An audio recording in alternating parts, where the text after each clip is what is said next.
صل وسلم دائما أبدا على حبيبك خير الخلق كلهم مولاي صل وسلم دائما أبدا على حبيبك. Assalamualaikum warahmatullahi wabarakatuh. Alhamdulillah arsalna rasulahu bil huda wa dinil haqq liyudhhirahu 'ala ad-din kullihi walau karihal kafirun. Asyhadu an la ilaha illallah wahdahu la syarika lah.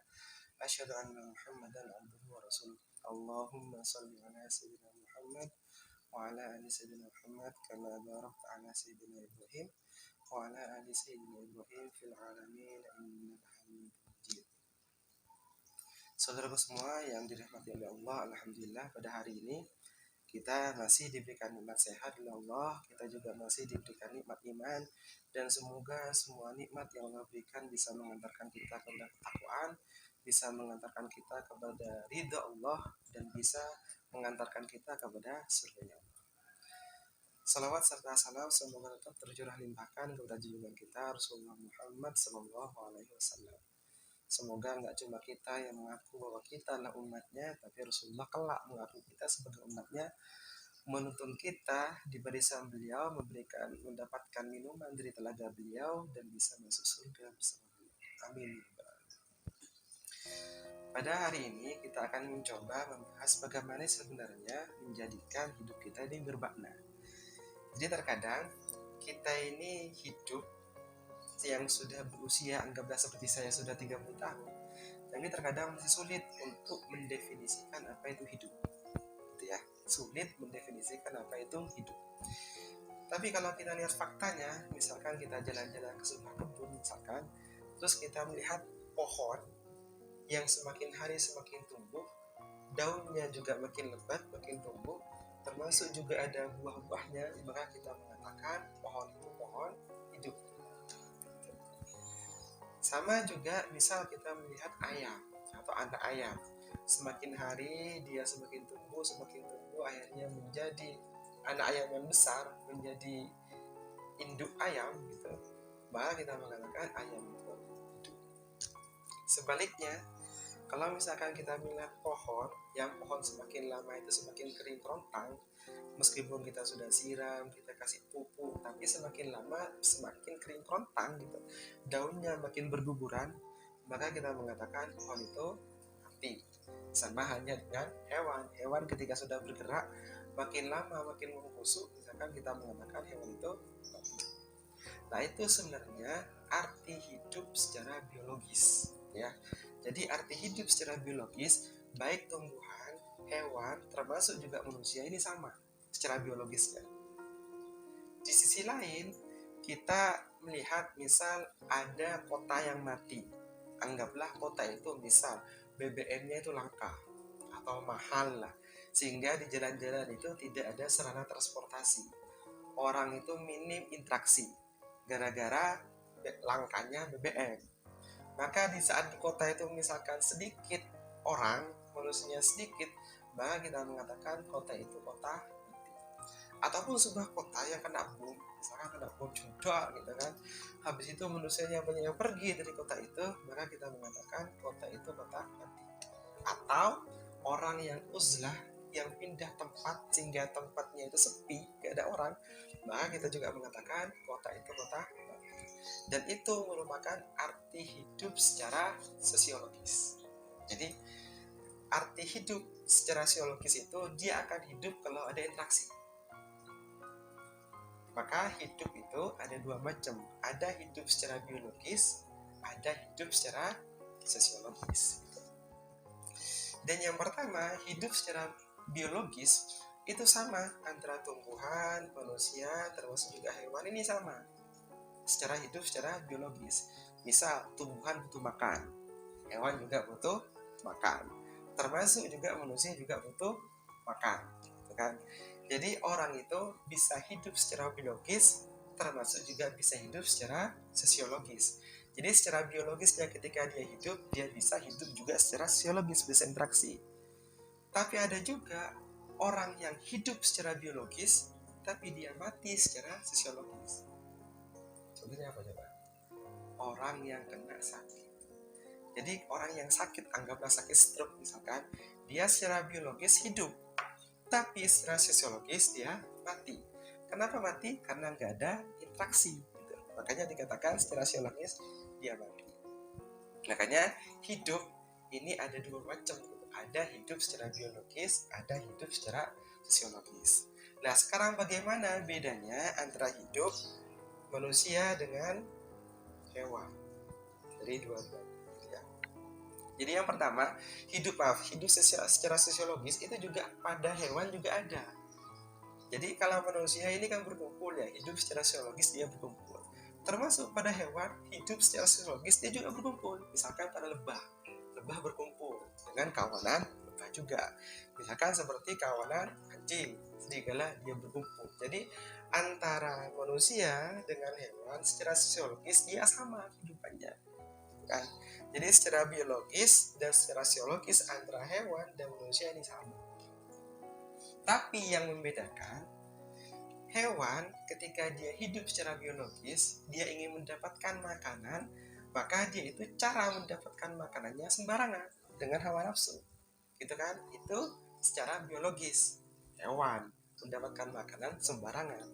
Termasuk secara sosiologis ketika dia berinteraksi dengan hewan-hewan yang lain, dia juga sembarangan. Yaitu bisa memangsa hewan-hewan yang lain. Tidak ada aturan sama sekali, gitu kan? Itu kalau hidupnya hewan secara biologis, termasuk juga secara sosiologis.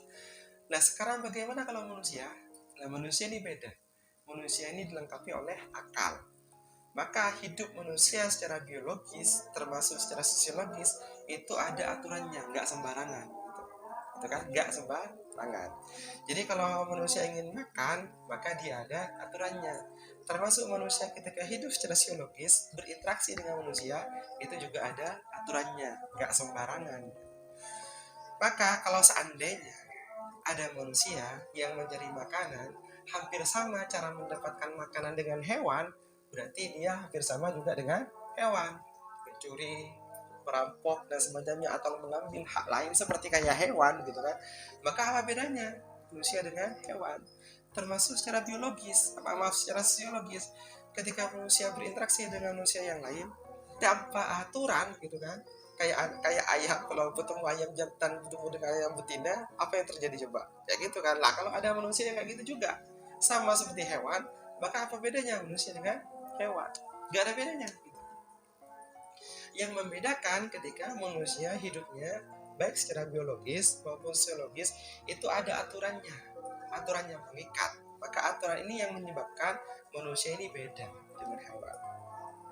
Allah berfirman dalam surat Al-A'raf, Allah berfirman, "A'udzubillahi minasyaitonir rajim, wa laqad dara'na li jahannama katsiran minal jinni wal insi lahum qulubun la yafqahuna biha wa lahum a'yunun la yubsiruna biha wa lahum adhanun la yasma'una biha ulaika kal an'ami bal hum adall wa ulaika humul ghafilun." Jadi katanya Allah, "Walaqad dara'na li jahannama katsiran minal jinni," dan sungguhnya kami jadikan isi neraka jahanam itu dari jin dan manusia. Jadi isi neraka jahanam itu nanti jin dan manusia. Kita manusia berarti termasuk golongan yang nanti akan masuki neraka jahanam. Lahum qulubun la yafqahuna biha. Jadi dia itu memiliki qulub atau memiliki hati. Ada yang mengatakan memiliki akal, tapi tidak digunakan untuk memahami ayat-ayat Allah. Walahum a'yunun la yubsiruna biha. Mereka memiliki mata, tapi tidak digunakan untuk melihat kebesaran Allah. Mereka memiliki telinga, tapi tidak digunakan untuk mendengarkan ayat-ayat Allah. Maka dia itu seperti binatang ternak, bahkan lebih sesat dibandingkan dengan binatang ternak. Jadi kalau manusia secara biologis maupun secara sosiologis dia hidupnya itu tanpa aturan, maka katanya Allah itu dia seperti binatang ternak, bahkan lebih sesat dibandingkan dengan binatang ternak. Bagi orang yang memiliki qulub, memiliki mata, memiliki telinga, tapi tidak digunakan untuk memahami ayat-ayat Allah, maka dia seperti binatang ternak. Coba gimana sih sesatnya manusia ketika manusia ini tidak menggunakan aturan Allah? tidak berpedoman kepada syariat Allah. Misal, anjing jantan kalau ketemu sama anjing jantan, apa yang dia lakukan? Dia akan berkelahi, bertengkar untuk mengetahui siapa yang paling anjing di antara kita. Maka dia tengkar, gitu kan. Nah sekarang manusia laki-laki ketemu sama manusia laki-laki, ini malah berpelukan, atau yang disebut dengan gay, penyuka jenis laki-laki suka sama laki-laki. Ini malah berpelukan, malah kawin malah gitu.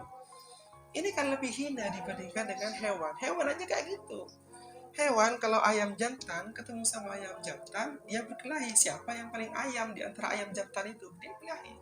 Nah ini manusia malah berpelukan, malah nikah malah gitu kan. Di Indonesia itu kemarin ada kasus pernikahan sesama jenis atau homo. Di Bali itu ada. Nah ini kan ketika manusia tidak memakai aturan Allah, kuluknya, hatinya maupun akalnya, mata dan telinganya tidak digunakan untuk melihat kebesaran Allah, memahami ayat-ayat Allah, maka dia itu hidupnya akan lebih hina dibandingkan dengan hewan. Hewan aja itu rasa sayangnya sama anak hewan gitu kan, itu sangat besar. Misalkan kalau kita melihat anak ayam sama induknya, tiba-tiba dia itu punya anak yang kecil-kecil gitu, anak ayam yang kecil-kecil. Kalau kita ganggu, maka induknya ini tidak akan ambil diam. Dia tidak akan mengejar orang yang mengganggu, saking sayangnya sama anaknya. Bahkan kemarin ada kebakaran hutan gitu kan, ada kebakaran hutan, dan situ ditemukan induk ayam sedang melindungi anak ayam. Jadi anak ayam berada di dalam, induknya itu melindungi dari kebakaran hutan. Sampai ketika sudah kebakaran selesai, itu reda, apinya nggak ada, maka ditemukan anak ayam yang mati sedang memeluk anak ayam itu. Coba itu kasih sayang ayam kepada anaknya. Sampai segitunya, sampai dilindungi meskipun induknya ini terbakar gitu. Nah sekarang banyak nggak manusia yang membunuh anaknya sendiri? Banyak gitu kan. Itu malah lebih hina dibandingkan dengan hewan. Hewan aja punya rasa sayang sama anaknya. Nah ketika manusia nggak pakai aturan Allah, maka manusia itu lebih hina dibandingkan dengan anak ayam. Hewan itu nggak ada yang mutilasi, yang membunuh sampai kepalanya dipotong, tangannya dipotong, kakinya dipotong, itu nggak ada. Manusia ini banyak yang mutilasi, membunuh sampai dipotong tangannya, kakinya, sampai kepalanya dipotong. Seakan-akan sudah nggak ada akalnya sama sekali, nggak ada rasa kasih sayang sama sekali gitu. Nah ini bukti kalau manusia nggak pakai hukum Allah atau aturan Allah atau syariat Allah, maka dia itu seperti hewan, bahkan lebih hina dibandingkan dengan hewan. Misal lagi lesbi, kebalikannya, perempuan ketemu sama perempuan malah suka gitu kan. Itu kan aneh. Jadi baterai aja itu akan nyala kalau plus minus. Ini minus jalan gitu kan, nikah. Ada juga biseksual, penyimpangan seks. Jadi laki-laki nikah sama boneka, atau laki-laki nikah sama robot, seperti kasusnya di Jepang. Di Jepang itu banyak seorang laki-laki nikahnya sama robot gitu. Aneh. Biseksual, penyimpangan seks.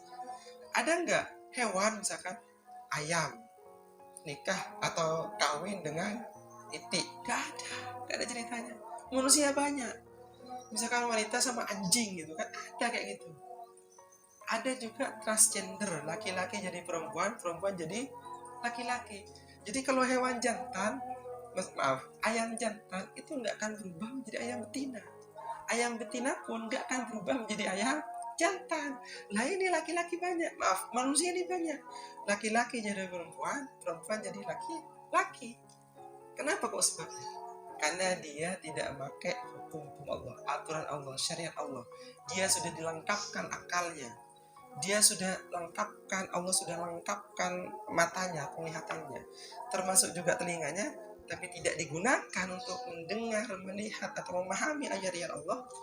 Maka dia seperti binatang ternak, bahkan lebih sesat dibandingkan dengan binatang ternak. Allah juga berfirman dalam Quran, wa ja'alna lahum sam'an wa absaran wa afidah fama aghna 'anhum sam'uhum wa la absaruhum wa la afidatuhum min syai'in in kanu yajhaduna bi ayatillah. dan kami telah berikan kepada mereka pendengaran, penglihatan, dan hati. Tapi pendengaran, penglihatan, dan hati mereka tidak sedikit pun berguna bagi mereka, dan mereka selalu mengingkari ayat-ayat Allah.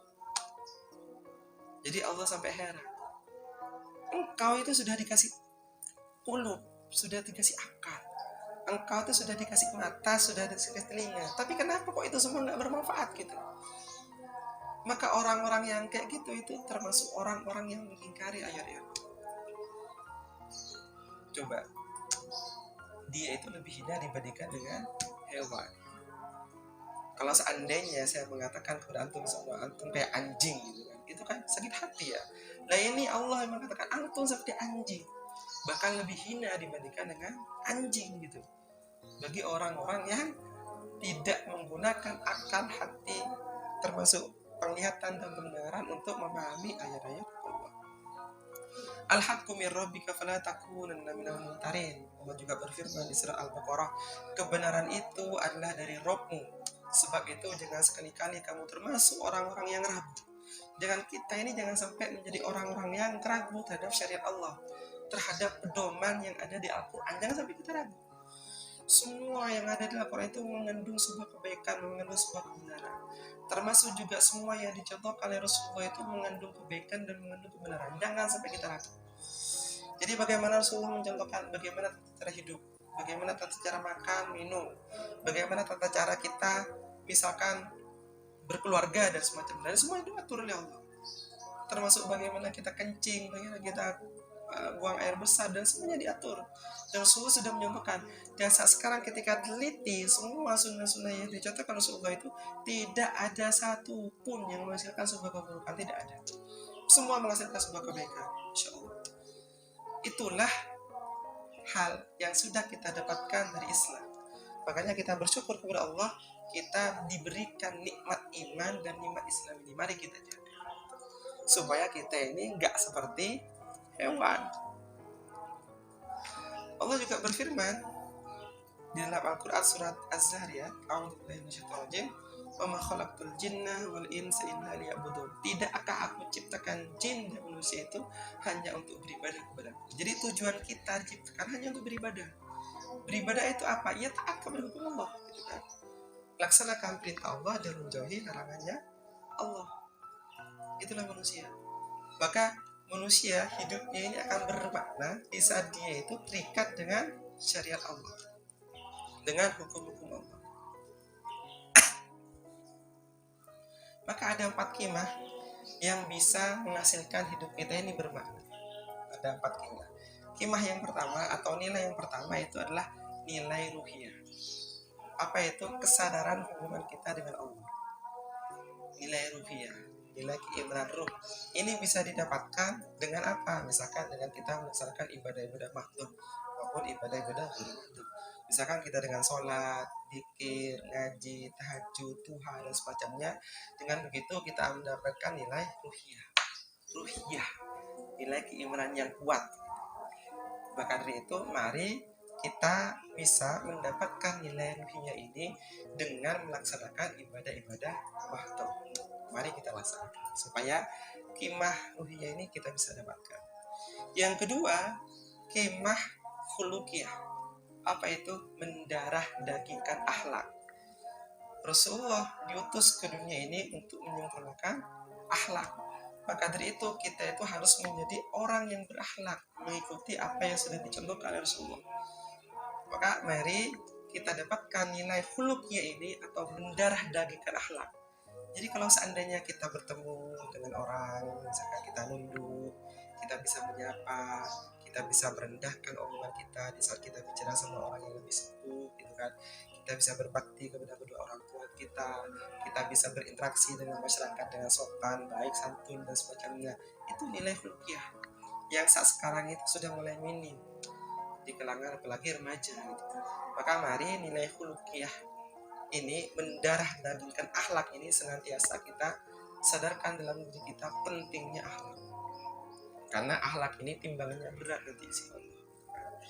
Yang kedua yaitu nilai insaniyah. Apa itu? Peduli sama manusia-manusia yang lain. Jadi kita bisa saling tolong menolong, saling bantu tanpa melihat agama, ras, suku dan semacamnya. Jadi misal ketika jalan di jalan raya ada yang tabrakan, maka kita tolong tanpa ditanyakan kamu agamanya apa, Kristen ya, oh ya sudah, nggak usah ditolong, kan kayak gitu. Meskipun di agamanya apapun, itu kita harus menunjukkan nilai insaniah, peduli sama manusia. Nggak peduli apakah itu agamanya Kristen atau apa dia itu orang mana gitu kan, orang Afrika atau orang Amerika, meskipun dia dari suku apa gitu, maka enggak gitu. Semuanya harus ditolong. Itu nilai insaniah, peduli sama manusia yang lain. Yang keempat yaitu nilai madiyah. Apa itu madiyah? Nilai materi.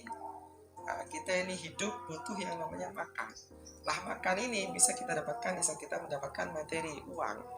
Makanya muslim itu harus mandiri, harus bisa bekerja menghasilkan uang, misalkan materi untuk kelangsungan hidupnya sendiri. Gak boleh seorang muslim ini bergantung kepada muslim yang lain gitu kan. Dia harus mandiri. Nah, dengan begitu, dengan 4 qimah ini, kita insya Allah akan menjadikan hidup kita ini bermakna. Yang pertama, qimah ruhiyah atau nilai ruhiyah yang bisa kita dapatkan dengan kita ibadah madho maupun di rumah, sholat, dzikir, ngaji, puasa, termasuk juga tahajud, duha dan semacamnya. Yang kedua itu nilai khuluqiyah, mendarah dagingkan akhlak, bagaimana hubungan kita dengan manusia yang lain itu dengan baik gitu kan, akhlak yang santun gitu kan. Yang ketiga itu nilai insaniyah, peduli sama manusia yang lain tanpa melihat agama, ras dan semacamnya. Kita harus menyadarkan bahwasanya setiap manusia itu butuh interaksi, maka setiap interaksi itu kita harus mendatangkan atau munculkan nilai insaniyah, peduli sama manusia yang lain.